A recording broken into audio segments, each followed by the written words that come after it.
Premièrement, la peur est une chose imaginaire. Même si parfois on en sent les effets physiquement sous forme de transpiration, palpitations cardiaques, tremblements et ainsi de suite, souvent, les choses qu'on a perdu autant de temps à craindre ne se produiront jamais. Comme avec tout le reste dans la vie, si on veut devenir meilleur dans quoi que ce soit, on doit le faire souvent. Donc, évidemment, la chose la plus importante que l'on doit faire, c'est de faire les choses qui nous font peur aussi souvent que possible. On doit les voir comme des occasions de pratiquer, mais le mot-clé ici est graduellement. Ceci étant dit, permettez-moi de vous présenter le concept de l'exposition graduelle. Et c'est quoi l'exposition graduelle? C'est que l'on commence par faire les choses qui nous font le moins peur, et ensuite on passe graduellement à ceux qui nous effraient le plus. Par exemple, si ce qui nous fait peur c'est les changements de voie, ensuite conduire à côté de camions, ensuite les autoroutes, on commence par les changements de voie, et quand on est à l'aise avec ça, on passe aux autres catégories. On peut également utiliser l'exposition graduelle avec chaque catégorie elle-même. Ce que je veux dire, c'est qu'on divise chaque catégorie en petits objectifs. Par exemple, quand on commence à pratiquer les changements de voie, on commence sur des rues pratiquement vides. Ensuite, quand on est plus à l'aise, on va sur des rues modérément occupées, puis ensuite sur une rue achalandée à l'heure de pointe. Ensuite, on passe à la catégorie 2, les camions. On commence sur des rues normales où il y a moins de camions au début. N'oubliez pas de garder plus de distance derrière les camions, la distance d'une voiture entre vous et eux au moins, même quand on est arrêté. Mais ne soyez pas trop loin de façon à ne pas pouvoir lire ce qui se trouve sur la porte arrière. C'est important dans ce cas-ci.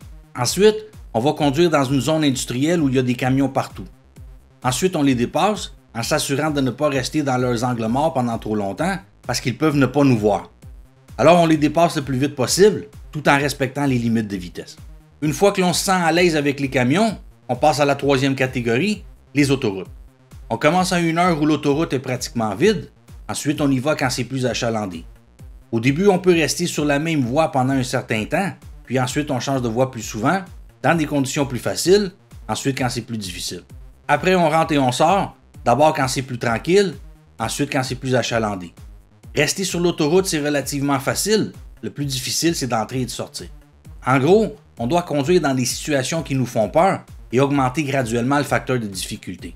D'autres choses dont les nouveaux conducteurs ont habituellement peur lorsqu'ils commencent à conduire sont les cyclistes, les piétons, les rues commerciales où il y a souvent beaucoup de ces utilisateurs-là ainsi que beaucoup de véhicules, les véhicules d'urgence, conduire au centre-ville, conduire à l'heure de pointe, dans des tunnels, sur des ponts, conduire des véhicules plus gros ou des véhicules avec une transmission manuelle, conduire la nuit, sous de fortes pluies, dans la neige, etc. Vous avez compris? Conduisez dans ces situations si possible et aussi souvent que vous le pouvez. Et pourquoi ne pas mélanger certaines de vos peurs? Si vous avez peur de conduire sur la pluie, à l'heure de pointe et des autoroutes, pourquoi ne pas conduire sur l'autoroute à l'heure de pointe en une journée pluvieuse? La seule façon de se débarrasser de nos peurs, c'est de faire les choses qui nous font peur. C'est ce qu'on appelle l'exposition en psychologie. Si on conduit toujours dans les mêmes environnements, les zones résidentielles par exemple, on va avoir l'impression que c'est le seul endroit où on est capable de conduire. Pratiquer dans des zones tranquilles est bien sûr une bonne idée quand on commence, et c'est aussi généralement facile. Mais éventuellement, on va devoir aller dans des rues plus achalandées. Conduire dans des zones stressantes fait mal au début, tout comme nos jambes nous font mal après nos premières courses, mais après un certain temps, si on court régulièrement, elles ne nous font plus mal. Donc, l'important ici est de ne pas rester trop longtemps dans notre zone de confort. Si on n'en sort jamais, ça deviendra beaucoup plus difficile de s'améliorer. Et c'est pas nécessaire de faire de longues sessions au début, mais essayez de pratiquer pendant au moins 20 minutes par session. L'anxiété disparaît après un certain temps. Vous vous souvenez de ces présentations orales qu'on avait à faire devant la classe? Les premières minutes étaient les pires, ensuite le stress diminuait. Aussi, essayez de faire ces pratiques de 20 minutes quelques fois par semaine pour qu'elles soient efficaces.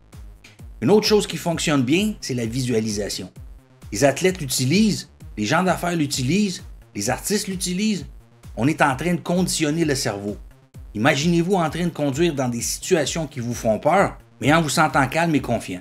Ensuite, la seule chose qui reste à faire, c'est de le faire pour de vrai. C'est tout. Ajoutez la partie d'apprentissage procédural à l'équation.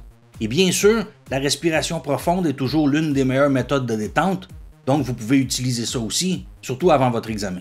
Et une autre chose que j'ai ressenti avec certains de mes élèves, c'est qu'ils ont peur de conduire après avoir eu un accident. Et non seulement s'ils étaient le conducteur quand l'accident s'est produit, mais parfois aussi s'ils étaient passagers. Ils deviennent terrorisés et laissent passer beaucoup de temps avant de recommencer à conduire ou même d'entrer dans une voiture de nouveau, ce qui n'est pas une bonne idée. Si vous le faites, vous laissez le temps à ces peurs de grandir. Et le dernier conseil et non le moindre, n'ayez pas peur de l'échec. Le succès est le résultat d'une série de hauts et de bas, d'apprendre à tirer une leçon de nos échecs. Les gens que vous admirez, qui ont réussi dans la vie, ce sont ceux qui ont échoué le plus souvent, sauf qu'ils ont continué. C'est aussi simple que ça. Comme dit le proverbe japonais, si vous tombez 7 fois, levez-vous 8 fois. Alors voici une invitation à faire face à vos peurs. Je sais que la peur peut être forte, mais vous aussi. Un gros merci à ma soeur psychologue pour m'avoir donné quelques conseils pour cette vidéo. Donc soyez confiants, soyez sécuritaires, amusez-vous et bonne route.